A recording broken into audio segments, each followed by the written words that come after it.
Sigmund Freud is one of the most revered and controversial people of the 20th century. Whether you like him or not, simply it's a matter of intellectual history. We have a lot to thank Freud for. He created a revolution in the way people think. Sigmund Freud's theory. I'm not a scorned woman. I think she was hysterical. I'm a woman! Shrill and almost unhinged. Calm down, dear. Listen to the doctor.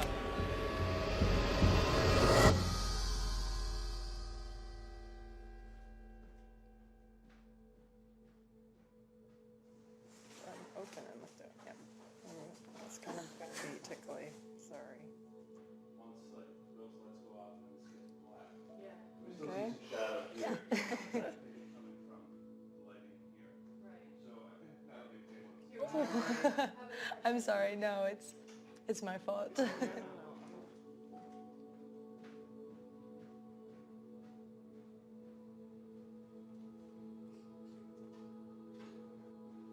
Is this your first film? Yes. Oh,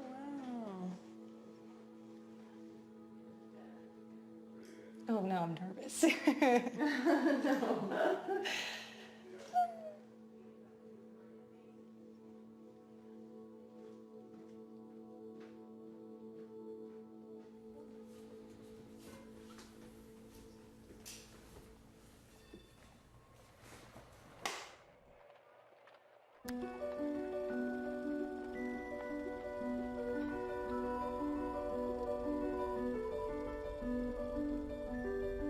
The patient, whom I will call Dora, was a girl of engaging looks. She was in the first bloom of youth, but she was a source of heavy trials for her parents. One day, her parents were alarmed to find a letter in which she said she could no longer endure her life.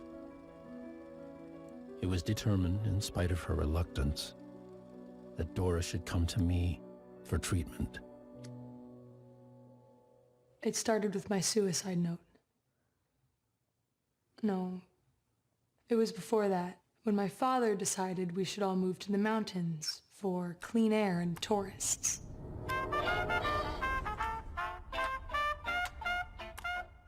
For my mother, nothing changed.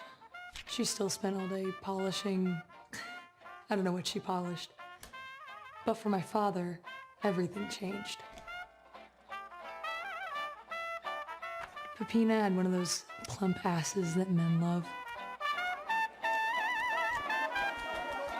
And she was cool. She didn't care what kind of trash I watched or how much I smoked. I can't really blame my father for falling in love with her. Her husband was Hans. Hans was always nice to me. He used to bring me flowers and little gifts. He gave me this jewelry box once. I loved it.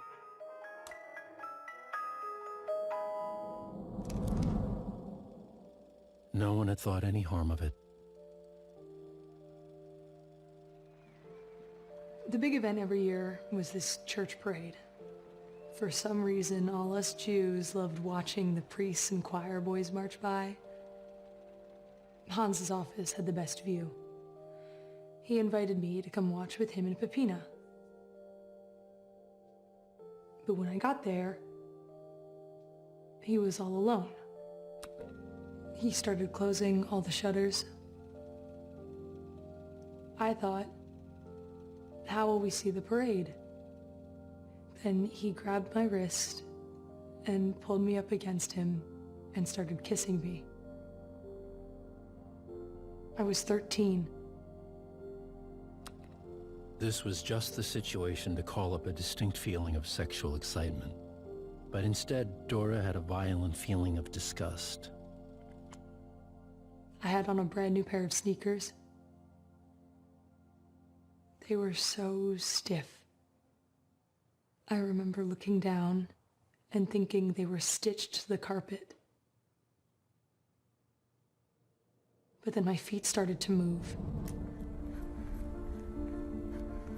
I left the bathroom, went down the same stairwell, through the living room, and left the house. I remember being on the street and feeling an enormous sense of relief that I had escaped that house. For a very long time, I was too afraid and ashamed to tell anyone these details. After that, I'd make up excuses not to be alone with him. Stomach aches, homework, anything.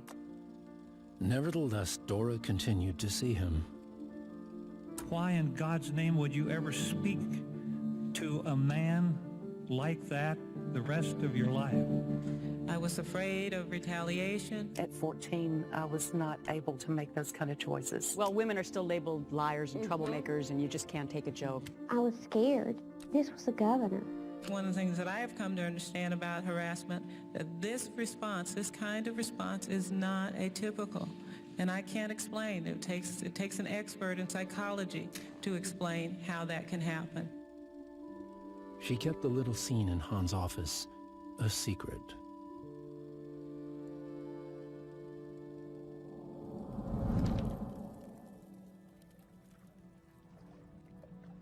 A few years later, Peppina had invited us to come stay at their lake house. It was one of those perfect summer days. Hans convinced me to go for a boat ride with him, and then we walked along the shore together. It was nice. He leaned in to light my cigarette. He had this smell, like sunscreen and pine needles. I remember exactly what he said. I get nothing out of my wife.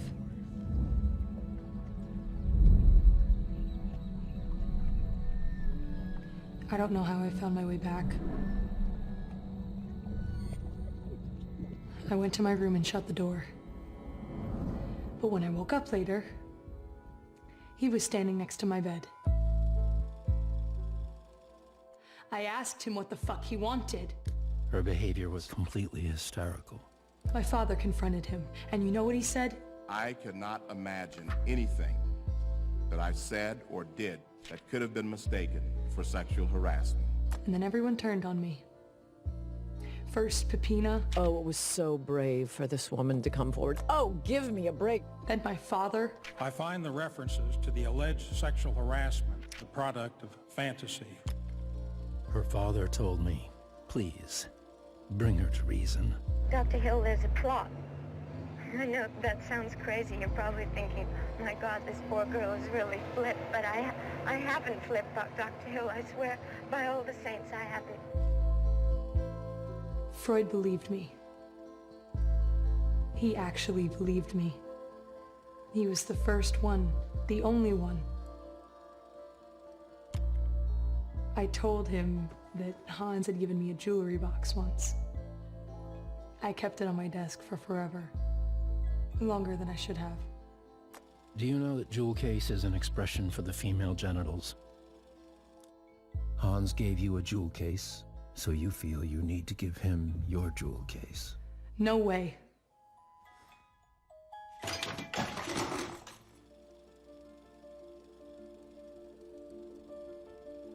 It was becoming clear. For all these years, she had been in love with Hans. She was more afraid of herself and the temptation she felt. That is the thought which had to be repressed. No. Her no was only a sign of the severity of the repression. Now let me ask you this, though. You indicated that you repressed a lot. Look, she was down with it. You brought it on yourself. What does that make her? It makes her a slut, right? I said it again and again, but he wouldn't listen. Dora persisted in denying my interpretation. She was motivated by jealousy and revenge. Did it occur to you that people would suspect your motives? This whole 2-week effort has been a calculated and orchestrated political hit. It's simply dirty politics. Every famous, powerful, or wealthy person is a target. Are women born with a special gene for telling the truth and men with a special gene for lying? The fact that the hysteria has nothing to do with you means that we should ask, what's the hysteria coming from? I happen to know Hans. He was quite young and attractive. You have to keep in mind this is law graduate from one of the 4 or 5 best law schools in this land. Ms. Hill was disappointed and frustrated that Mr. Thomas did not show any sexual interest in her.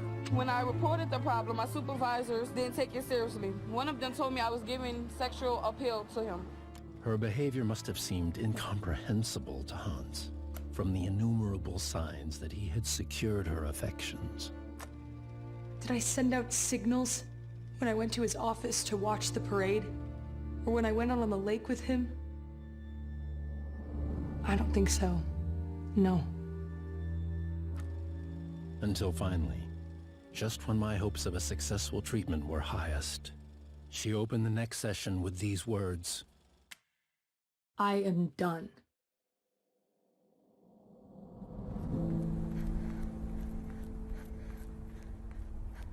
I left Freud, and it felt good to walk out of that dark cave. From those statues, always looking down on me, watching me like a ghost. I finished writing, and today I feel short of a drug. And then Freud embalmed me. I was his Dora, preserved like a dead animal and hung on a wall for study and observation. It is the subtlest thing I have written, and will put people off even more than usual. But one does not write only for one's time.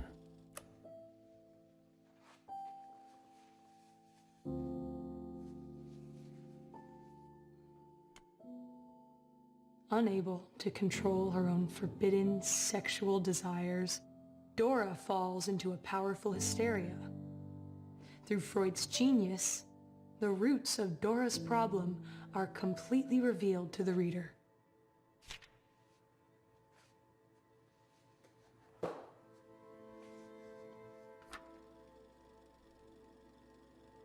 Only my name isn't Dora, it's Ida.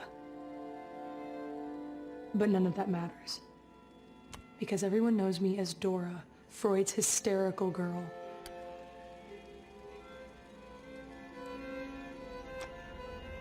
But was I really hysterical?